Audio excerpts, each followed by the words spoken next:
একদিনে ৫,০০০ টাকা ইনকাম। আর সেটা কিভাবে করলাম, কোথায় করলাম A to Z আপনাদেরকে দেখানোর চেষ্টা করব। আর আজকে কি কাজ করছি সেটাও আপনাদের কাছে শেয়ার করব।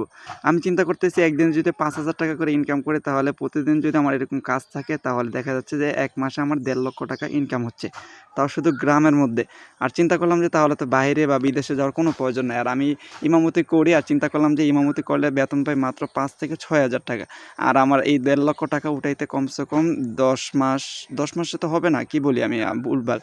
কমসে কম আমার ২৫ মাস সময় লাগবে শুধু এই ১.৫ লক্ষ টাকা উঠাইতে। তো দেন এটা আমি চিন্তা করতেছি আরকি কিভাবে করা যায়। তো চিন্তা করলাম যে এখনই আপনাদেরকে শেয়ার করে শোনাবো যে আমি কি কাজ করলাম আজকে। আমাদের জমিতে হচ্ছে ধান পেকে গিয়েছে আর এটা তো সবার গ্রামের মধ্যে বা সবার জমিতে ধানটা পাকে। এটা বড় কথা না। বড় কথা হচ্ছে আমাদের এলাকাতে হচ্ছে ধান দেওয়ার জন্য হচ্ছে সবসময় আমরা বদ্যি নেই আরকি, কামলা নিয়ে আমরা ধানগুলো কেটে নিয়ে আসি। কিন্তু এবার শুনলাম যে আমাদের এলাকাতে হচ্ছে মেশিন আসবে, যেটা এর আগে কখনো আসে নাই। আর এটা শোনার সাথে তো আনন্দের রীতিমতো আমি অবাক হয়ে গেছি যে আমাদের এলাকা থেকে এখন মেশিনের আমদানি শুরু হইল নাকি। আর মেশিন দিয়ে কাটলে হচ্ছে একটু খরচটা কম পড়ে আর এই কারণে হচ্ছে আরেকটু ভালো লাগে।